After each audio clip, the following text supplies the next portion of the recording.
Violence has escalated again in Syria, with activists saying at least 13 people have been killed by security forces.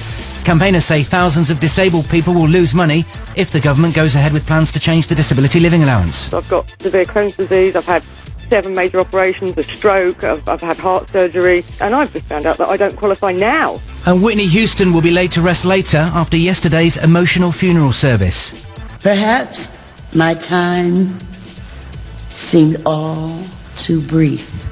Don't lengthen it now with undue grief. I'm Seth Bennett with the sport, and British boxing will have to deal with the embarrassment of Derek Chisora and David Haye brawling at a post-fight press conference.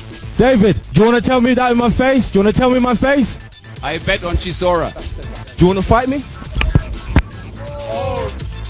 That happened after Chisora lost to Vitaly Klitschko on points in Munich, and Arsenal are out of the FA Cup. That's after they lost to Sunderland. More with me at 5:35. Here with 5 Live from the BBC Sunday morning. Our main story: activists say at least 13 people have been killed by security forces in Syria. It includes at least one mourner who was shot dead at a funeral on the outskirts of the capital Damascus. The Chinese Deputy Foreign Minister has had talks in the city with President Assad and is calling for a political solution to end the 11 months of violence.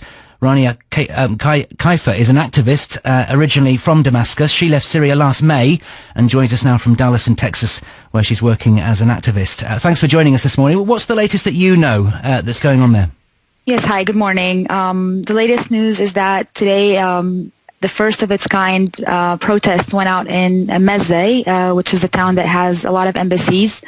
Basically, we have about 30,000 people that have gone in the streets. Those are civilians. It started as a protest for a martyr. They were trying to walk in the funeral, and then naturally the people just exponentially grew together. As the protesters were going on in the streets, the Syrian or the Assad regime started shooting at civilians, particularly females. We also had several other points of protests in Damascus, in Kafr Souseh in particular. The situation in all of Syria is completely dire right now.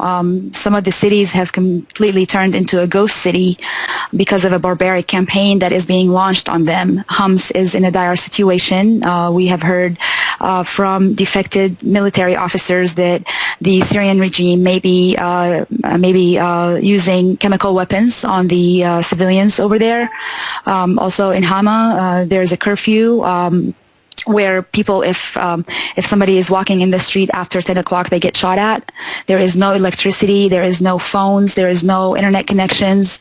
It is extremely hard to get in touch with the activists on grounds in Idlib, in Hama, in Homs, and basically they are completely cut off from the world. Explain to us the significance of violence like this reaching the capital. Well, this is very major. It could be the beginning of the end for the regime. If the protests in Damascus begin to grow on daily basis, it could be a matter of weeks before the regime is toppled.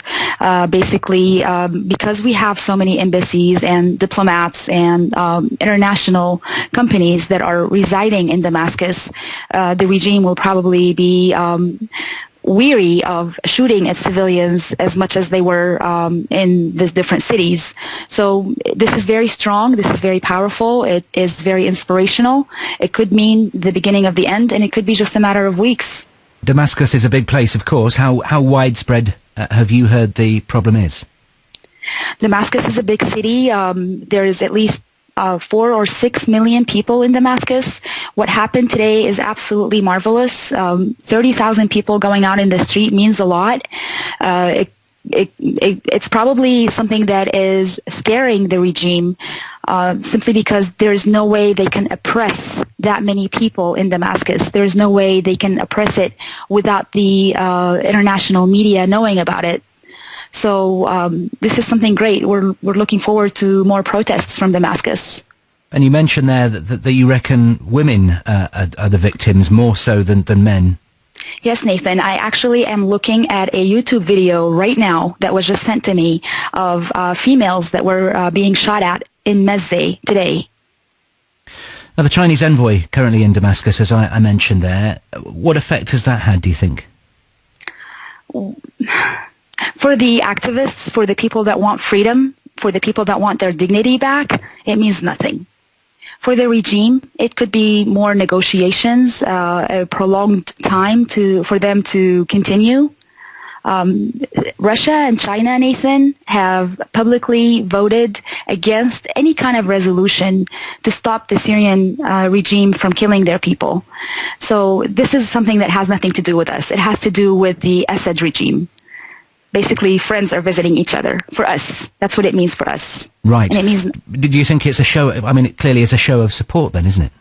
Yes, it could be. It could be, but not. Nathan, nothing is going to stop the Syrian people anymore. The wall of fear has fallen, and Damascus was a great sign of that today. Rania, thank you very much indeed for joining us. Rania Kisar, an activist originally from Damascus, now in Dallas in Texas. It's 5 Live. You're with Morning Reports.